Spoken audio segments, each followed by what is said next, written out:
दोस्तों नमस्कार। एक ऐसी तोप भारतीय सेना का हिस्सा बनने जा रही है जिसे चलाने के लिए किसी भी शख्स की जरूरत नहीं पड़ती। यह तोप एक रोबोट की तरह काम करती है। यह खुद ही गोला निकालती है, खुद ही लोड करती है और दुश्मन पर फायर करती है। इस तोप में लगी रोबोटिक आंख खुद ही गोला निकालकर तोप के बैरल में लोड करती है। कुछ ही दिनों पहले राजस्थान के पोखरण में इस तोप का ट्रायल चल रहा था। यह तोप एकदम रोबोट की तरह है। इसके बाद फायरिंग सिस्टम काम करता है। इस पूरे सिस्टम को माउंटेड गन सिस्टम कहते हैं। पोखरण फायरिंग रेंज में 152x52 AT-AGS को BEML के आर्मड ट्रक पर लगाकर परीक्षण किया गया। इस गन सिस्टम में दूसरी तोप को लोड करने के जैसे 6 से 8 लोगों की जरूरत नहीं पड़ती। यह सारा काम खुद ही कर लेती है। सेना को फिलहाल ऐसी 800 से ज्यादा तोपों की जरूरत है। इस तोप की रेंज 48 किलोमीटर तक बताई जा रही है।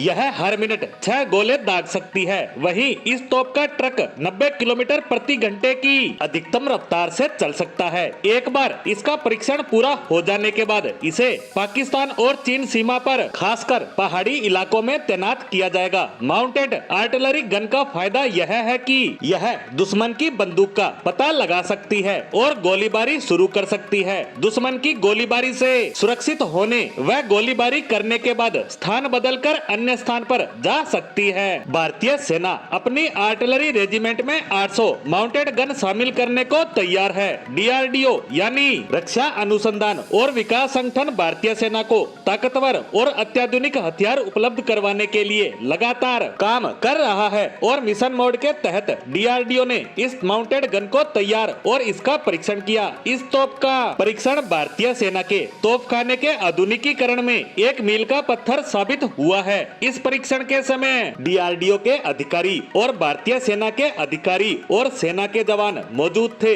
जहां यह परीक्षण पूरी तरह से सफल रहा। बता दें कि भारतीय सेना और DRDO देश में निर्मित विभिन्न उपकरणों और हथियारों का परीक्षण राजस्थान के जैसलमेर स्थित पोखरण फील्ड फायरिंग रेंज में करते हैं और यही भारत ने अपने परमाणु बम के परीक्षण किए थे, जिसके बाद यह फायरिंग रेंज पूरे विश्व पटल पर छा गया था। देखा जाए तो भारत सरकार अपने बजट का एक बड़ा हिस्सा भारतीय सेना के तीनों अंगों के लिए विभिन्न तरह के हथियारों और अन्य उपकरणों को खरीदने और उनके निर्माण पर खर्च करती है, ताकि आने वाले समय में भारतीय सेना किसी भी तरह की स्थिति से निपटने के लिए तैयार रहे। और अब इसी के तहत इन माउंटेड गन का निर्माण DRDO कर रहा है। हम उम्मीद करते हैं कि यह जल्द ही भारतीय सेना का हिस्सा होगी। इसी के साथ हमारी आज की पोस्ट को यहीं विराम देते हैं। धन्यवाद।